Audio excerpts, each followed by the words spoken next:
Hello, welcome to the Health In Show, an affiliate program of Homeopathy World Community. You've come to the right place to tune in and participate with your comments and questions. Love is the greatest healer of all. But sometimes, in order to change our emotions, we must take action in other spheres of our lives. We speak with experts in alternative and complementary health fields and hope you will benefit in some small or great way. Remember, you are wherever your thoughts are. Make sure your thoughts are where you want to be.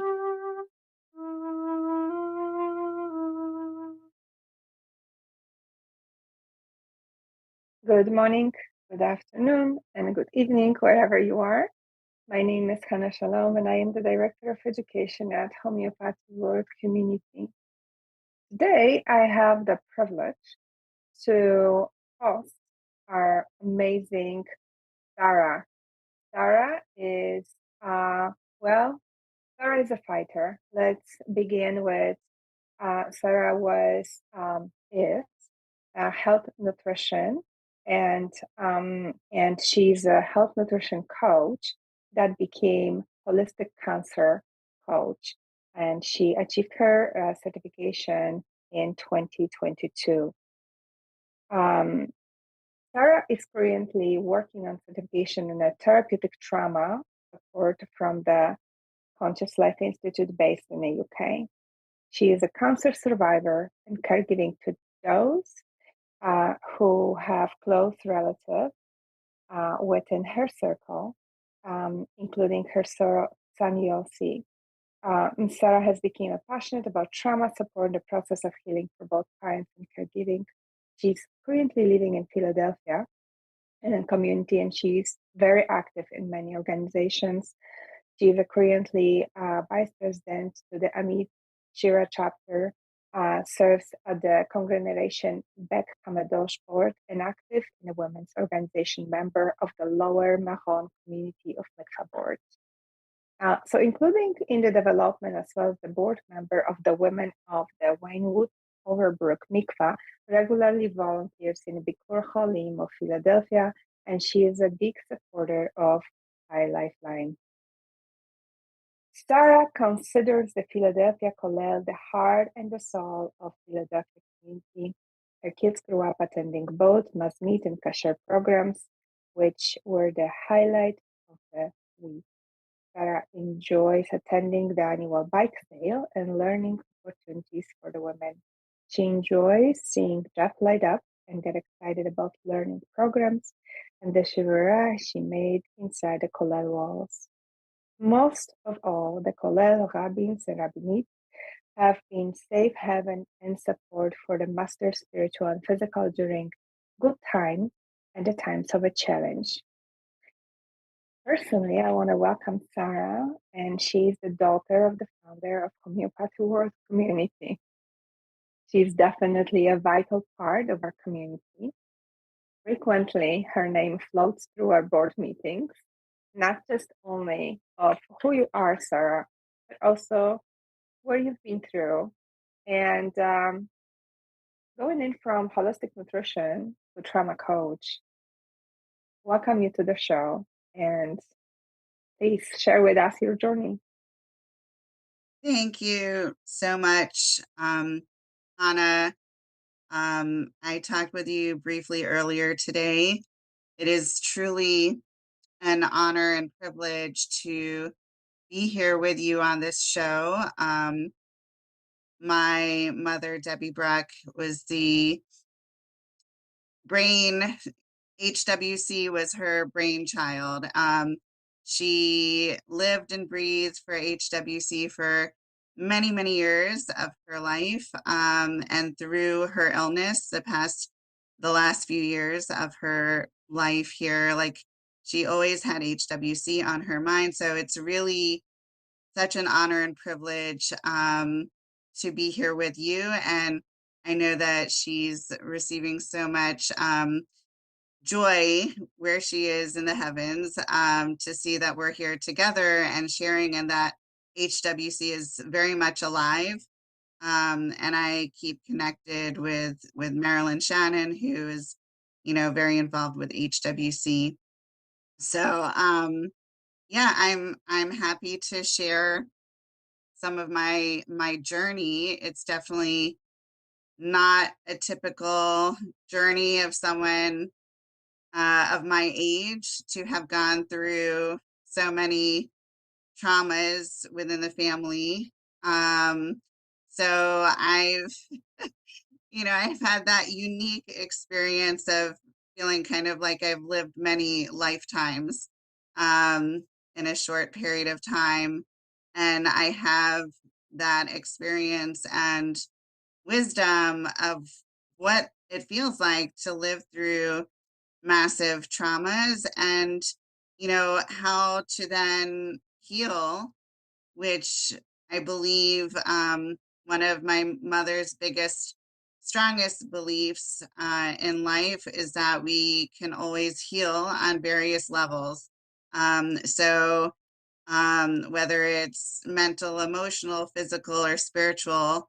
Um, and so here I am, and I definitely have a lot to share just through my own life experience. I once heard a speaker in our community say, I have a PhD.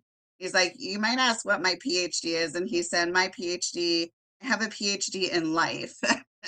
It doesn't have to be that you went through schooling and this and that all the time. Sometimes living certain life experiences gives you that inner knowledge and wisdom as to, how to live fully, how to heal.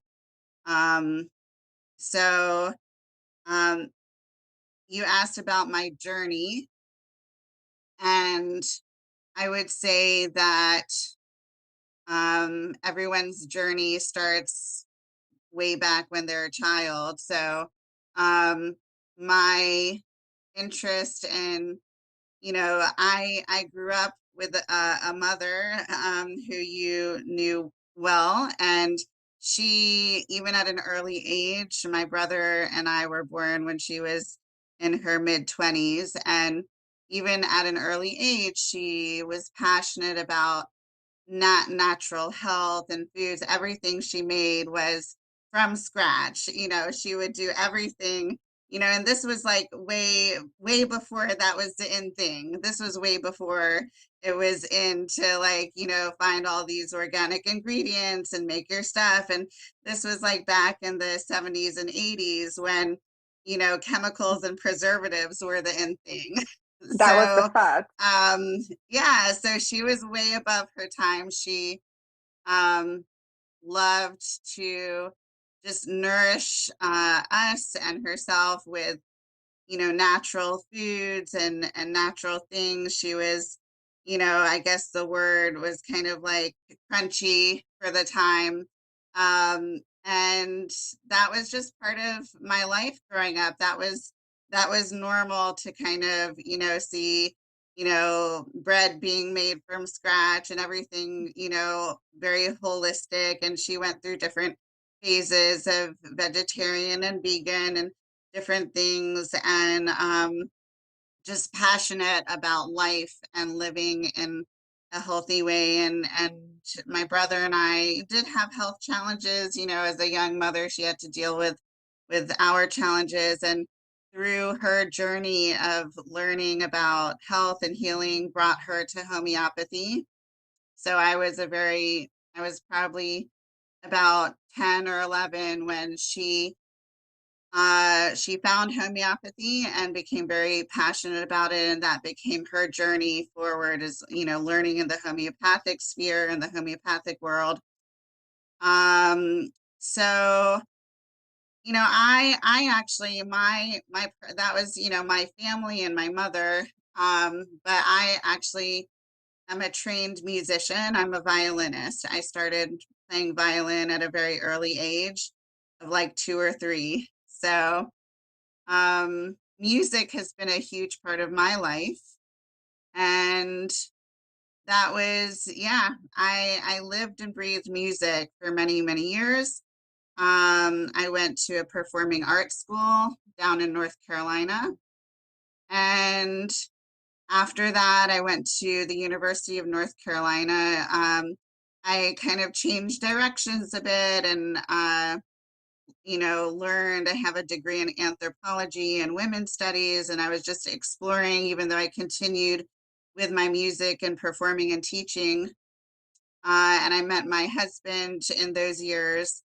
And, life seemed very exciting and interesting during that time. My mother, while I was in college, battled breast cancer. So that was, a first kind of major hit to the family of having, a loved one, someone very close to me battle a very big disease. And it was a battle for her. It was not easy. Um, so, we as family, we were there to support her. Um, it was not an easy time, but she battled really hard and she did um recover from that episode of breast cancer. And life seemed to be moving along. And things were, she had shifted directions, even more so in going into her holistic health world. And I, was getting married and starting my own family. And, all the challenges that brings up. Um, so, but I want to like fast forward a bit. I won't give you all the details of, I you know, of I wanna things. I wanna stop you here for a second because I think there's a lot of young women that are going through this. You have your life, you're in performing arts, you're a musician, you're playing your music, you're performing, you have the time of your life, and then there is the big news saying, hmm, my mom has cancer, right? How do you, as a young woman, cope with that?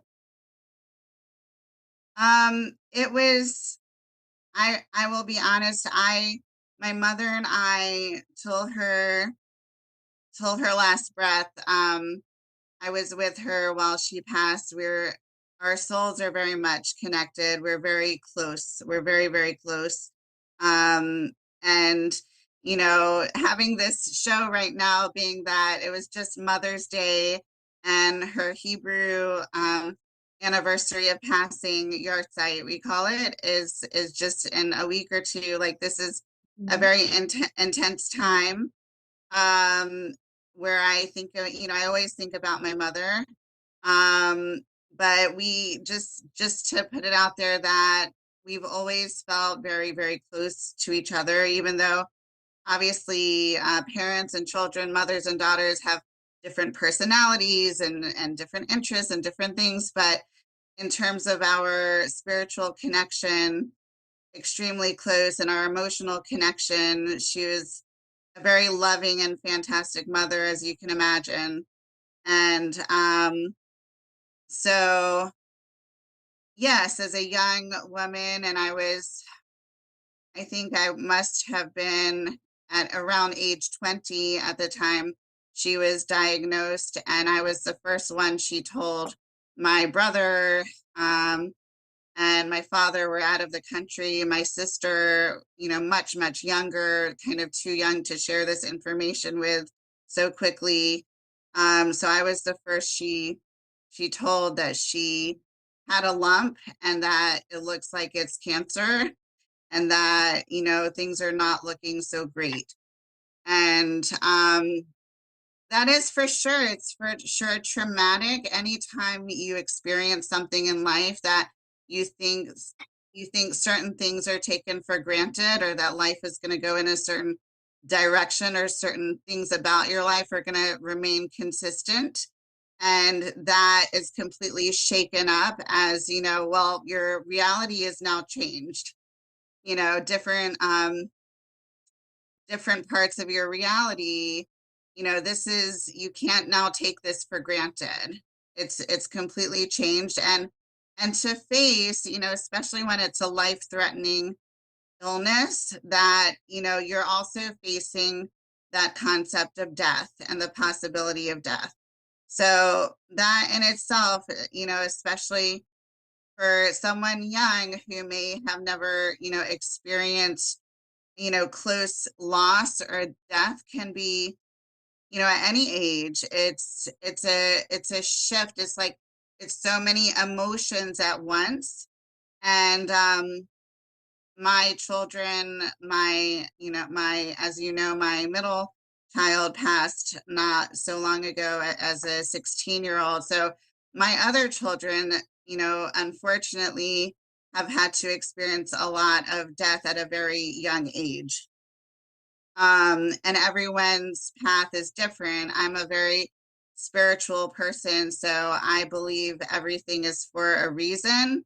We don't quite understand why.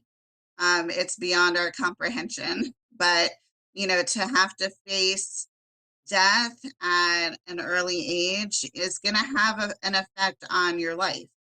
It's your life experience has now drastically changed. Um, so, with my mother was a very selfless person, and she didn't want us to be greatly affected by her struggle. She would always say, you go do your thing, please go do this, go do your program, go do your work, your school. She did not want to interfere, but obviously when it's your mother that's not well, your mind and your heart are always there. So um I watched her through parts of her journey and battle with that episode of cancer, and my response, besides just being there to love and support my mother, was that afterwards I became a volunteer at Duke Hospital for many years, Mm. um, because I wanted to then have some type of positive effect or influence to be supportive to other individuals and families going through crisis. Would you I think. Mhm. would you say that this event, right, that trauma, your mom is ill, you're facing cancer, you're a young woman who starting life, um, is shaping your life towards today, which you're focusing on is trauma coaching?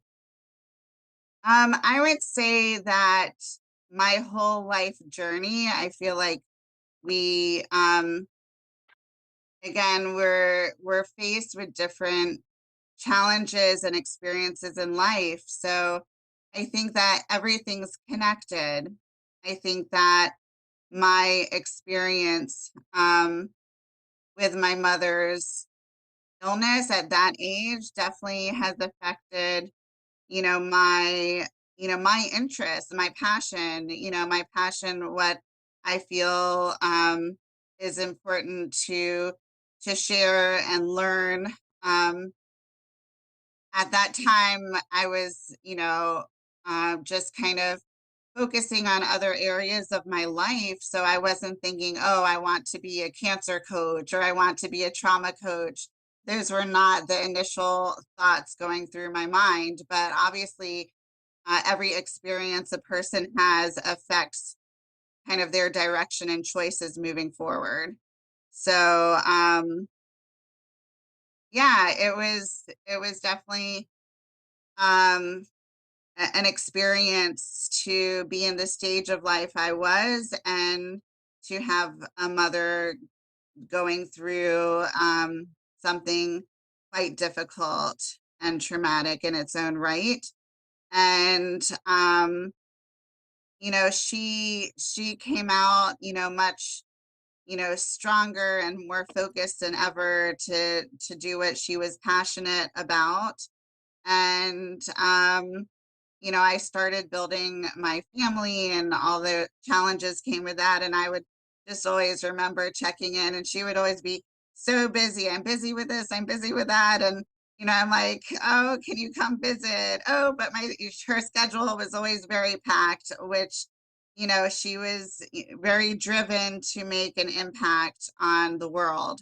And I respect her for that. There were times where I personally would get frustrated or miss her because I was like, I just want my mom.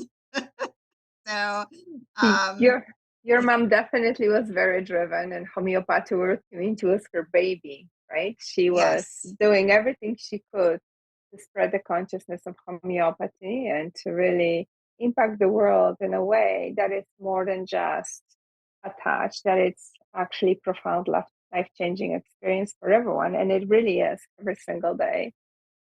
Yeah. absolutely, absolutely. She was very driven and passionate about her work, and she had a vision. And that's why HWC is still here today. So, it's again, it just brings me such such joy to be able to participate today.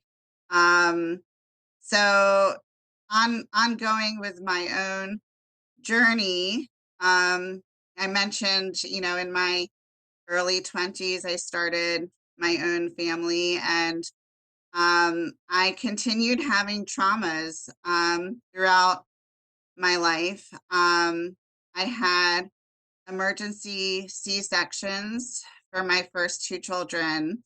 And coming from a background where I just figured I would have a very natural birthing experience, um, this came as very shocking and traumatic in its own way. I labored my babies. I wanted them to have, the most natural, healthy experience. And after, being in labor pains for so long, the doctor's like, yeah, this is not going to work. We have to open you up. And, for a young mother, that was extremely traumatic.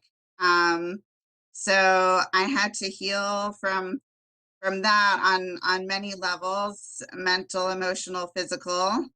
Um, I, and my second, I've experienced, just a lot. My second full term, I did have miscarriage in there, which affects many, many women. Um, but my son Yossi, who's now in heaven, I carried him full term. He was a very big baby, and yet again, there was a trauma of he actually in utero, when I was post due, the obstetrician did an ultrasound and said there was something different about the right ventricle of his brain. Um, so they were not very sensitive in how they expressed this news to me, which some doctors are just not very aware and sensitive. But here's a mother. No bedside manners. Right. Here's a mother that's, just about to give birth and like very excited to have another child and hopefully have a natural experience. And all of the work involved in that pregnancy and excitement coming up to the date of having a child. And then they're throwing me through all these hoops and saying, you can't have a natural birth, and we have to rush you to Duke Hospital, and you have to have another C-section. It was not an easy time, and they also didn't know what would be of my child, of my baby, if he would be well, if he would be healthy, if his brain would function. There were a lot of questions, and for a young mother, that's very scary. Um, so I ended up, my water broke and I went into labor with my Yossi. So I did end up laboring him, but I still had to run to Duke Hospital, and they did have to perform a C-section for him too. So yeah, again, like, more traumas through my history. And then my daughter was born 2.5 years later. It was a natural birth, but it had its own. It was very problematic in its own right. So I didn't have an easy time building a family. And that was on so many levels, mentally, emotionally, physically, very hard for me to kind of recover from this idea of what you imagine as a young woman, what you would like to have, what kind of family you want, how the experience would be, what it would be like to be a mother. So I had to face all of these challenges as a pretty young woman. Um, and the busyness of raising children. Um, my to fast forward several years, when our oldest child was about 8, we decided to relocate and move to Philadelphia, Pennsylvania, more to be in a more religious and spiritual community and to have more access to supports for our children and schooling. We had our reasons to relocate from beautiful North Carolina. So we've been here for over 12 years now, and it's been a good community for us. But it wasn't that long after we finally got settled, and my husband was settling in his job, and I was settling in the community and the things I was involved in. And I get a phone call from my mother again, and she's like, "Sarah, you need to sit down." And I'm like, uh-oh, I don't like the way this sounds. And she goes on to tell me that, they found another tumor and this one doesn't look good. And, it was, she had to decide when to go in for surgery, and so many things were happening really fast. And again, just kind of blown away by like, what? This is happening again? Like, how could this happen?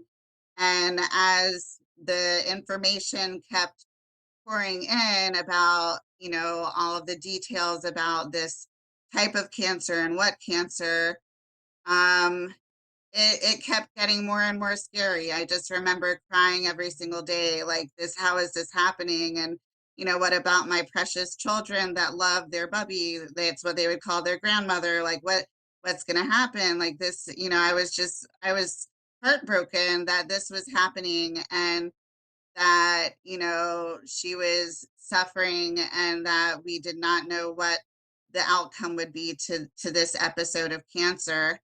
Um, and as you know, she fought brilliantly and valiantly.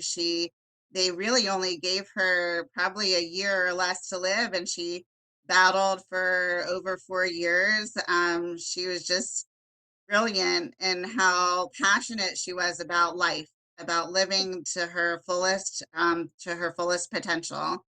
With And the power with the power of homeopathy and natural medicine, she was very private in what she was going through in her health. And she's very, very private, very withheld. Not a lot of people were aware what she actually were going through, and she was battling a really tough cancer. So, a very, um, very aggressive. As I said, they did not give her, the prognosis was not a lot of mhm. time, and the fact that she battled and had energy and participated in so many activities of life, for those years towards the end, was says a lot about my mother. She was just, um she had a tenacity which I think I gained from her, through different periods of my life. People look at me like, wow, you're so tenacious. And I'm thinking, okay, I'll take that as a good sign. My mother was very tenacious, You definitely had a good teacher for sure, and Yes, you became your mother's daughter. that's right. That's right. Um, so yes, till, that was not an easy time between trying to care for my young children, who were growing up. My oldest was already started high school, but, they were still young to have to manage, the home and my children and back and forth to care and spend time with my mother was a big challenge. We did not live, close to each other. Um, so her passing um, was obviously very painful. It was a very difficult disease, and she was in a lot of pain towards the end. It was very, very difficult and extremely heartbreaking. And it was only a few months before her passing that I had to break the news to my family that they had found a lump in my breast and that it was cancer. So talk about adding trauma upon trauma upon, news that no one ever wants to hear. And, I felt just so terrible knowing that my family, my my parents, my siblings, everyone was already going through the challenge of my mother's illness. And then I had to break the news that I also was not well. So, So so Sarah, your mom is passing from cancer. You are now a cancer patient. How you find the sanity? How you comprehend? Where you get the strength from to go through day to day? so it was, again, as you can imagine, a very difficult time. Hmm. I'm blessed to have very close friends. A friend of mine that had moved to the West Coast actually moved back in with me to live with me to help support me and the children because I said I can't do this alone. With my mother so ill at the time and me having to go through treatments and fight my disease that I was dealt was just it was overwhelming. It was very overwhelming, but I've been blessed with very good friends and I just kept saying, like I can do this. I'm going to do whatever it takes to do this. And I really gained, through my life I always tell everyone my strength comes from my mother. My strength, when I had to live in the hospital for months on end watching my child suffer, and I just sorry about that. I should have turned this off. Um so I so I would just always be thinking, like, my mother is sending me strength. And my mother would go to the ends of the earth for her family, and I have to persevere. I don't give up. I never had the attitude of giving up. That's not part of my family's motto. We don't give up. So, um, yeah, during my illness, I just kept thinking, I'm going to do this and I'm going to do it the best possible. And I'm going to take all the wisdom my mother has gained from, natural interventions, whether it be vitamin IVs and other things that supported her. And I'm going to battle this. And I was blessed with, again, good friends and good, doctors that I had found through the years outside of the oncologist that I was using. I had a functional medicine doctor, very experienced in cancer care. And I continued, I had to fight and I did what I had to do. I think I look back at periods of my life and I say, I don't know how I did that, in many ways it's a miracle that we manage through different experiences in our life and instead of like dwelling on it, I just say thank you God. Thank you God for giving me the strength. Thank you Thank you for giving me the ability and the wisdom to do to do what I need to do to take care of myself and my family. Um, so, that was definitely a challenging period. And as I finished my final round of chemo, and that's actually when I got the call that you must come to mom, like things are not well. And, um, I had a friend drive me to where my mother was living at the time, was staying. And so right at kind of the height of my treatments, I held my mother as she had her last breath. Um, so yeah, I thought life could not get more painful or difficult. I said, So, so um, now you're battling your own cancer. You just had your last chemo and you're losing your mom all in the same segment.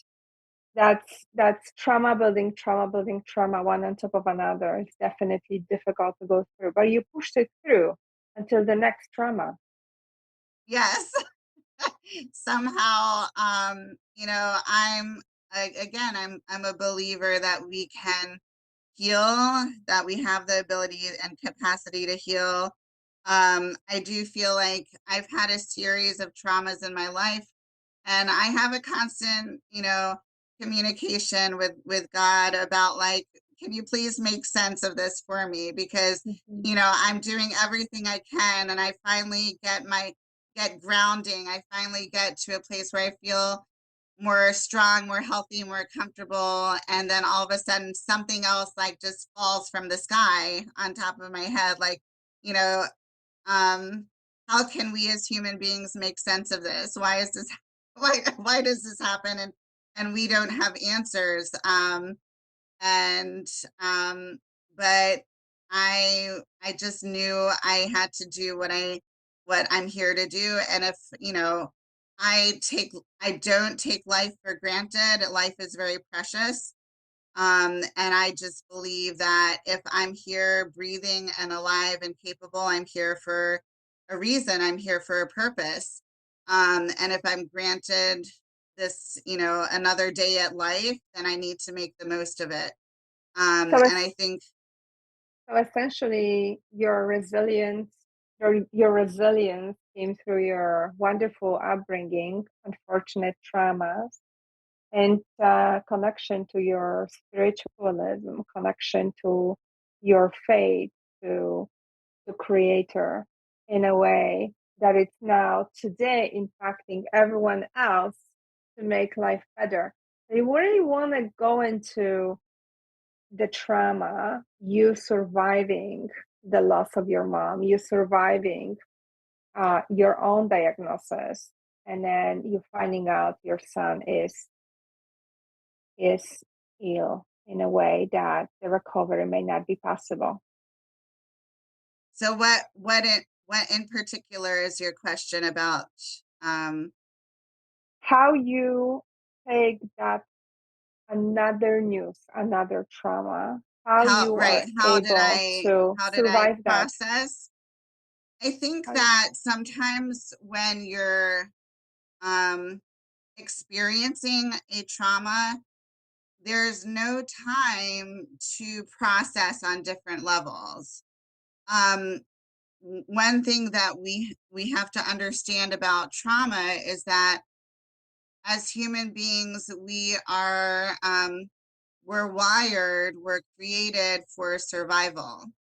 So our brains are created and wired that, there's the fight or flight or even freeze response. We respond to stimuli, we respond to situations going back to when, say, we were cavemen or whatever you want to call it, you know, and being attacked by a lion or a bear in nature, there's no time to think, oh, what does this mean? Oh, what is this?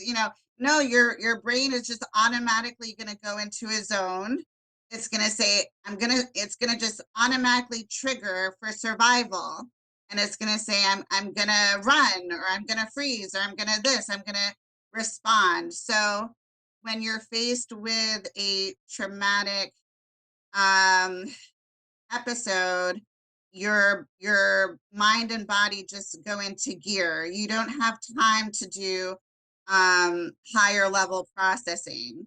You're kind of in the reptilian brain or the amygdala or different parts of the brain that are just gonna respond. So, So some the people other thing. some people Mhm. goes into fight and flight. Everyone goes into fight and flight. However, some people go into that fight mode. I need to survive, make the best for me, my family, and fight for it. And some people go into victimhood. And you obviously go in with your resilience, fight and flight, and we need to fix it. I want to really, I would like you to share with people how you are able to do that in a way that is so gracious and yet allow other people to learn from you, because this is not something that comes too easy to anyone. Severe Right. trauma.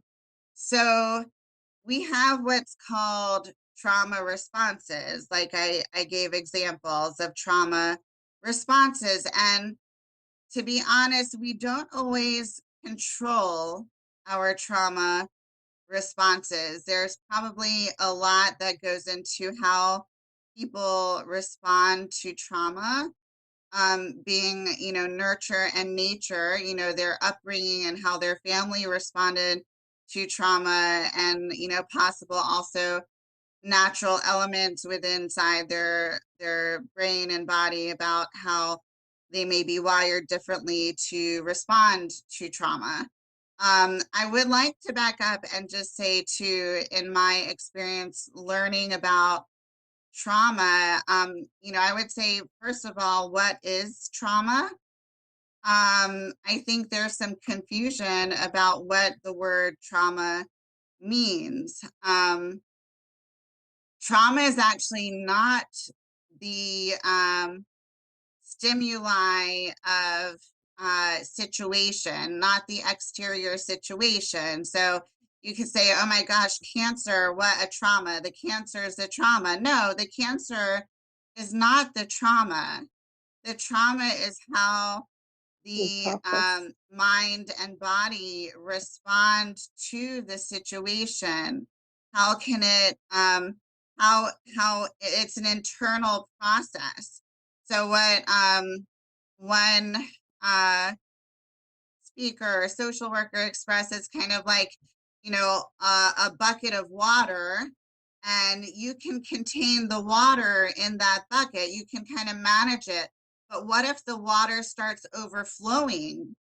Then you have no control, right? That's kind of like what trauma is like.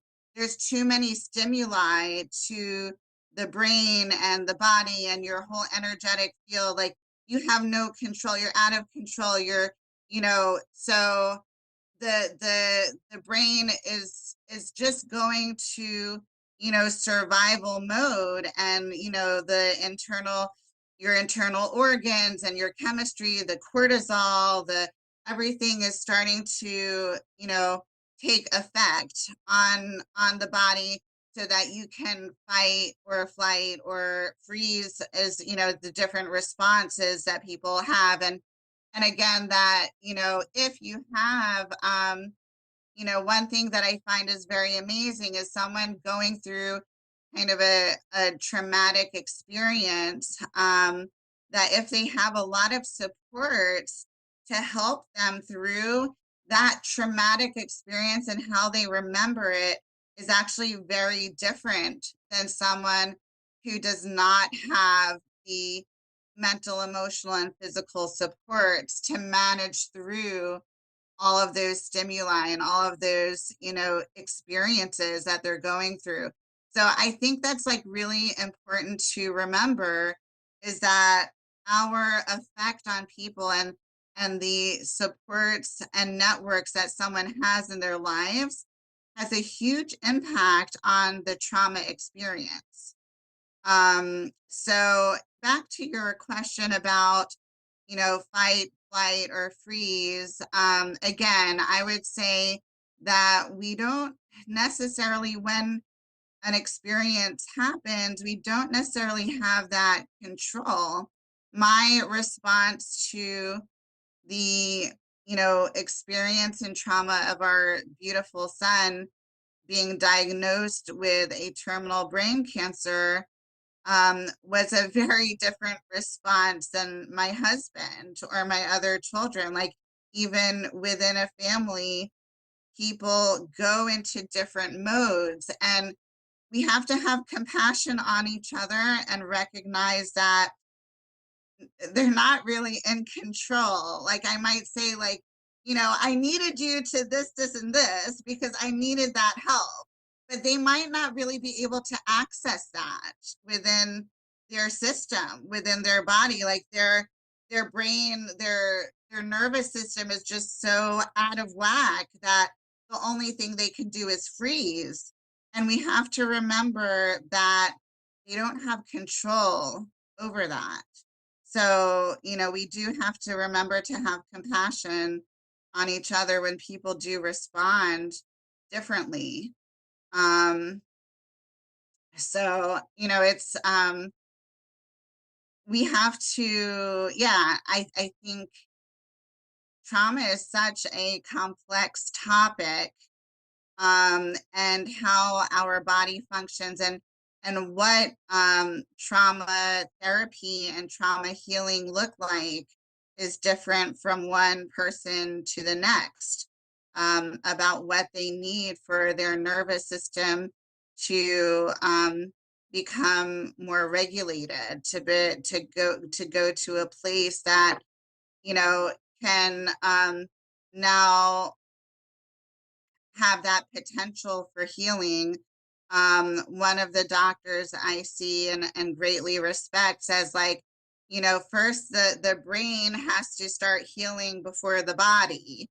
And I find that so fascinating in many ways. There is an interplay between the body and the mind, and we can do things through the body in therapy that will affect the mind.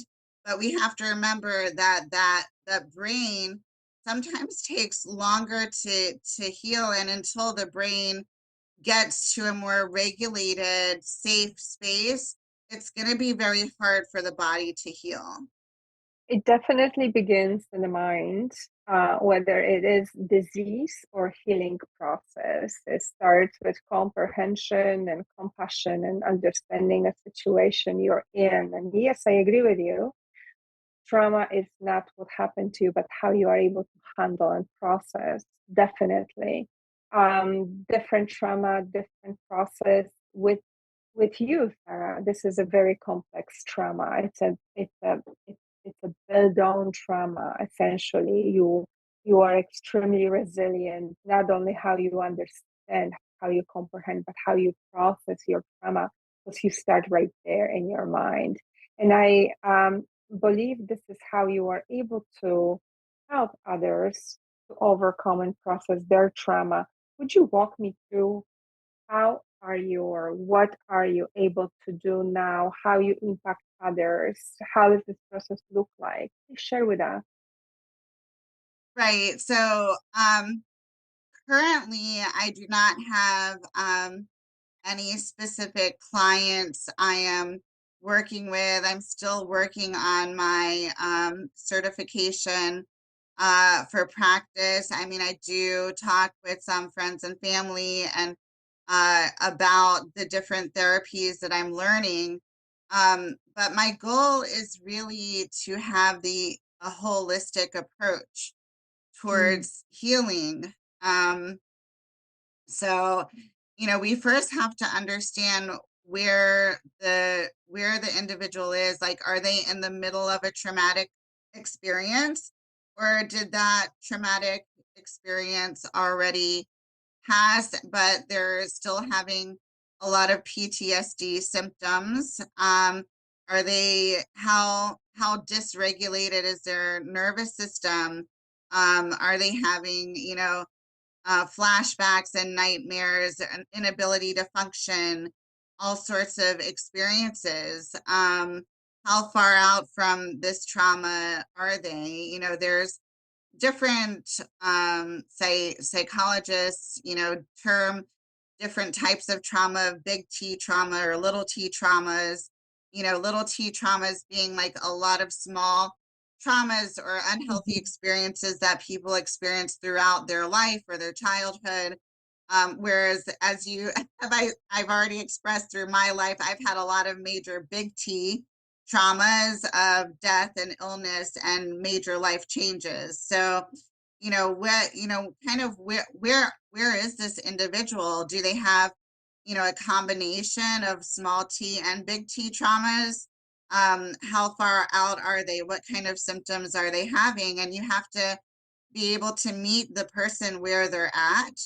Um, being, you know, again, my wisdom comes a lot from my mother, may she rest in peace, of just knowing you have to, as an individual human being, know when you need help from others. And I was never afraid to say, I'm overwhelmed. This is too much. I need someone to help me, you know, whether it be during the experience or after the experience or going through a lot of mental, emotional things, saying, you know what, I need a counselor, or I need a coach, or I need an expert, someone that I can help me process through this, help me, you know, go through that experience, whether it be the trauma itself or the grief, or the mourning, the loss, you know. So, you know, I've learned a lot through my own experience and process and working with other therapists about healing, you know, and you know, just losing a loved one to begin with can be a very traumatic experience. There are a lot of emotions that go along with that. So you have to be able to meet the person where they're at. You know, are they closed off to their emotions? Are they expressive? What kind of feelings and thoughts are they having? What kind of physical symptoms are they having? You have to be able to meet the person where they're at. So, And Sarah, think, Sarah, what I'm going to ask you now, not as a therapist, not as a coach, not as a supporter of your community. A lot of people going through trauma do seek spiritual counsel and turns into the light of a creator. Um, but I really want to know, how is Sarah today?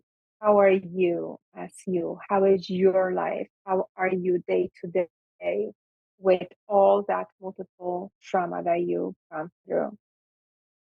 so what is my life like today, or how am I feeling today? Just to How be are clear, you? Yeah, just clearly, how am how are I? you, Sarah? How are you Okay. doing? I feel very blessed to be alive, number one. Um, I'm about 1.5 years out of my sweet son Yossi passing in my arms in Chop Hospital of Philadelphia. The first year was pretty gruesome. I won't, um, I'm not gonna sugarcoat it to say like, oh yeah, it was such an easy process, Mm. because that would be a complete lie. Um, and the year of caring for him was also extremely intense. So, you know, people pass and die, and in our tradition, Hannah and Judaism, we know in like the high holidays, you know, we go through the whole list of, you know, people die from, you know, drowning or accidents or this or fire or illness or whatever. Like there's so many variations, hundreds of variations of which people pass on from this world. And to be a mother and caregiver to someone that was battling an extremely difficult brain cancer, to be that caregiver for an entire year took a lot out of me, not just mentally, emotionally, but physically. I became an ICU nurse. I learned how to do tube feeds and rotations and cleanings and all sorts of things that I'm not a trained medic. I'm not a trained nurse, but I had to learn how to fully care for my child. And I was by his side for that entire year. So the amount of physical energy and drain to my system. So here I was, having full time caring and battling and talking to millions of doctors and nurses, and doctors from around the world for an entire year. And, now my child passed in my arms, and that whole episode ended. Like I no longer have this child that I'm caring for. Now I have to I have to deal with the gap in my life. I have to deal with a major shift and change in my life and my family. So I had to go through a lot of healing. I had to go through a lot of experiencing the grief, the loss, um, on a physical level, just like my whole nervous system and the amount of cortisol and stress hormones, and my whole body was in fight mode, survival mode for so long. And as we know, that is not healthy for a system. That you cannot live like that forever. No. That is not how we're wired. Our bodies have to be regulated. We have to find a safe and social, to be able to feel safe within our bodies, safe within our environment, to feel connected. And that took a really long time. I was struggling a lot, and I knew I needed help. And I made sure that I got help from various people and experts. And Um, Now a year and a half out, I feel very blessed to have my health and my husband and my children, and that we're finding new ways to connect and experience the world and to keep Yussi's memory and his energy and his consciousness alive in this world, um and in the next. Like I do believe we live eternally, and I don't understand why his life had to be so short, just under 17 years. That's beyond my comprehension. But I do believe he lives on within us, and I try and hold on to all of the fun and happy memories. It took a lot of time to not just have flashbacks of him completely paralyzed and in so much pain. It took me, a lot of time to be able to work through those, you know, feelings and emotions and memories, and just how that affected, my whole system. Um, it was a long journey, and I would say for anyone going through such a massive big T trauma, that you have to give yourself time and permission. You can't expect yourself to just bounce back, and to be able to experience the world again in a way that you had previously. Um, you have to give yourself compassion. You have to give yourself time. You have to go through that process, realizing each day is going to be different. It So was very, challenging for me to relate to my community members and interact with people that I had before because my life had drastically changed. And that's very hard. you went from full-time ICU nurse to avoid in your life and silence and just scream before that silence that happens, eat us twice hard after.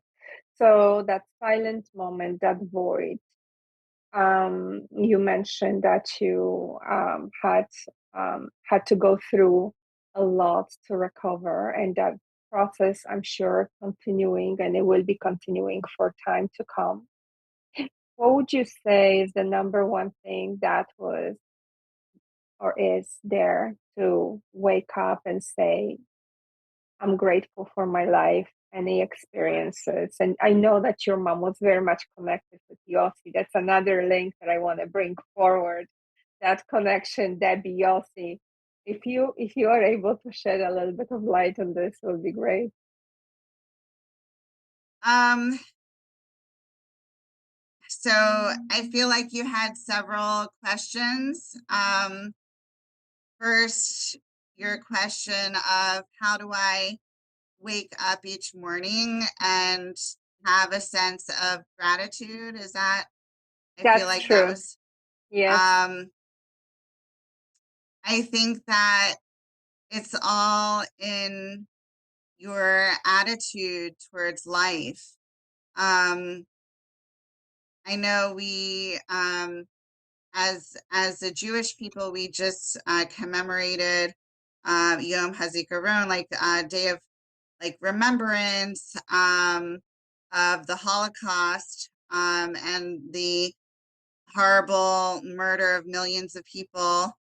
And what's interesting is part of my healing process after Yossi passed away was actually reading from survivors of the Mm. Holocaust, reading from therapists and survivors and personal accounts and experiences of how did these people move forward? How did they rebuild their lives? Like it was, definitely a mystery to me because I felt so broken to my Mm. core that how was I supposed to repair myself? And here were families and individuals that not only lost a child, but multiple children and spouses and parents and everything they loved and knew. And yet they moved forward in their life. And it would seem like a mystery to me, like, okay, how are you doing it? I need to know the secret. What is your secret? And I wouldn't say that there's a secret. It's all in the mind, as you know. I know Um, very well yeah, firsthand. I grew up and with Holocaust survivors. and it's a matter of I don't know if you've read a lot of Edith Edgar, her works, Mm-hmm. yeah, and also Viktor Frankl. Yeah. Um, just that concept that we have a choice. We have a choice of what we put into our minds on a minute to minute basis.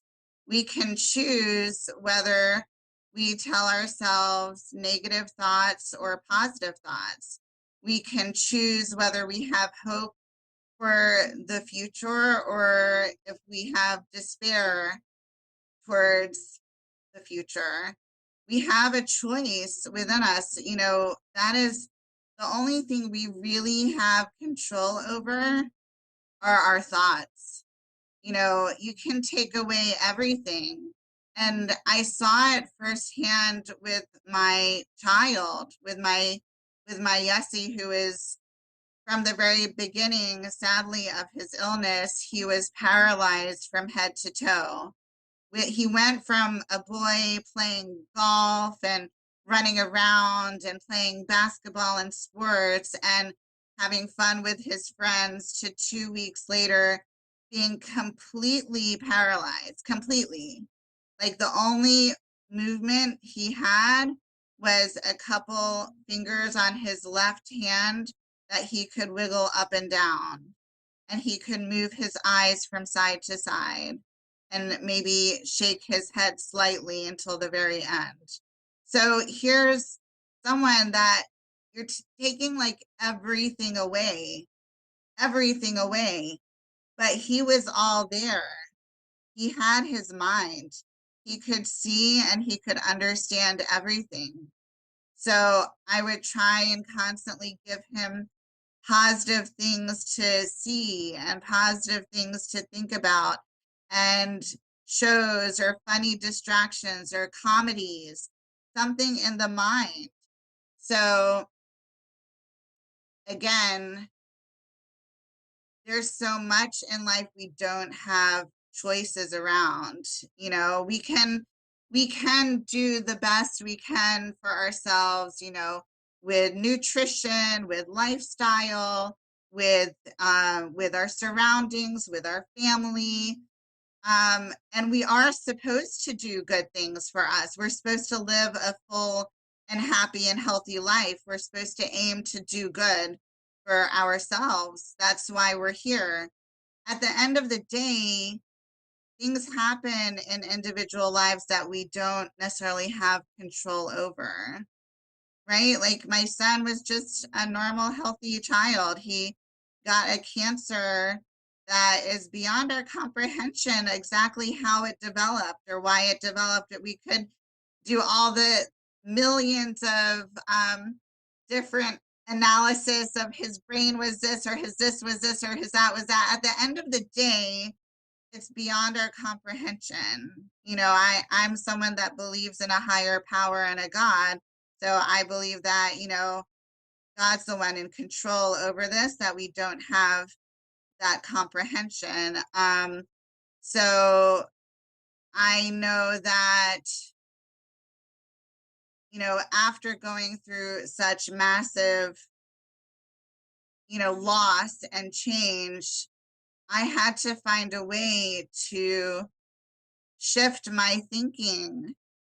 I had to find a way to find a meaning within myself and a belief of goodness, of potential, of hope. That even when something feels difficult, that you have to find something good in your life. And my mother was a master at that. She was definitely a master. Even when she was sick or not feeling well, she would always find some good happening in her life. And she taught me that skill from a very young age. So I feel very blessed and fortunate that I had those muscles were already flexed from a very young age of like, how do I live? How can I be resilient? So now, like, to be completely honest and open, full disclosure, I do have moments where I question or I get frustrated or I feel a sense of grief or, I mean, I'm human. I'm a human being, so to say that all of my thoughts are positive all the time or that I'm always hopeful all the time, I think that's a bit unrealistic for Mhm. anyone to expect of themselves. We We're definitely human. we definitely go through mirage of thoughts and feelings and emotions, especially such a tragic loss. Losing a child is never easy. And I'm really sorry for your loss, not just your mom, but also your son. And I'm sure that you are an example of how to make it, how to survive each and every day to many women and many families that are going through that in similar situations. the fact that you're pulling out of history to learn from our own elders and how to survive trauma will definitely help people today as they are going through trauma, not only in losing someone close due to illness, but also other circumstances. And I truly am grateful for you today to have the opportunity to share this. In day-to-day struggle between the positive, the negative, the thoughts, the mirage of emotions going through, obviously, as you mentioned, connection to creator, the spiritual connection is very important to you. You still have other two children, beautiful children, right next to you every single day, a very supportive family, very supportive husband, supportive community. How are your children? How is your family? So again, this is a process, and I try and be as supportive as I can for my oldest, my son, and my daughter, who is now a high school student. And each one has their own unique experience and personality and connection with Yossi. So to expect them to process in the same way would be unrealistic. Each person has to go through their own process, um, and it's going to take time. This is a journey. Our lives are Mm-hmm. journeys. And to know exactly how that's going to affect them in the future, there's no way to really know how it's going to fully impact them in the future. Um, all I know is that I'm trying to be, as loving and supportive as a mother that I can, and to give them tools and advice that can potentially help them go through their own process. Just being a teenager in itself is not always so easy. Mm. So I have to watch, my daughter go through all the teen experiences at the same time that she's had major losses and traumas in her life. It's not so easy. And my son is a young adult. And as you know, a lot of young adults feel like they kind of have it figured out, like they have life figured out. And obviously, there's still so much to live and learn and figure out. So I have to make sure to give my children their own space and time to go through their own process and experience.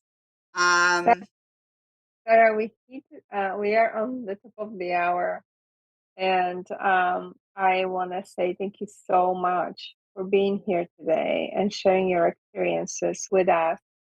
And if I would wanted to ask you to share with everyone 3 tips or 3 ways that you would advise anyone or you could share with anyone and how to stay positive each and every day and have that amazing positive impact on people around you, what would that be? how to stay positive. Number one, I think you need to be honest and truthful with yourself about what you're going through. I'm not one to ever be superficial, and I don't believe it serves anyone to pretend we're something we're not. So you have to start from a place of authenticity. And then I would say that, to connect yourselves with others that are positive and supportive. And then, one tool that is always helpful for anyone is to, um, even write down mental notes or physical notes about what in life you are grateful for. There are so many tools to try and stay positive. But I think that if we have in mind that life itself is a precious gift. If we have that in our consciousness, then, we're not going to take anyone or anything for granted. And then we can have more full appreciation. We don't want to wait until someone has passed away and moved on before we fully appreciate them. So, I hope that this was an interesting interview for you and for the listeners, and that in some way I can help others through their life experiences, that we can live in a healthier and happier world. Thank you so very much. I really sincerely appreciate you being part of the show. Still very vital part of homeopathic world community. Amazing daughter of Betty Brooke. And thank you so much for sharing this experience with us. And I do hope we will see you again on our show whenever you're ready to bring forward more healing and maybe take upon people that you will be able to help along your own healing journey. Thank you so very much. And it's been a pleasure and honor to be here with you. Thank you so much, Hannah. This was a pleasure. Thank you. Bye.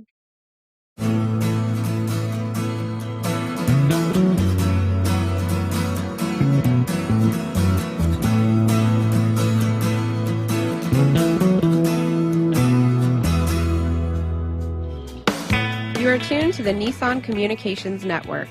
If you tuned in too late, you can always watch each program in its entirety or download an MP3 audio file of it in the archives section at nissancommunications.com. Don't forget to subscribe to our YouTube channel, follow us on Twitter, and like us on Facebook. Sponsored by StreamingGear.com and DeltaForce.net.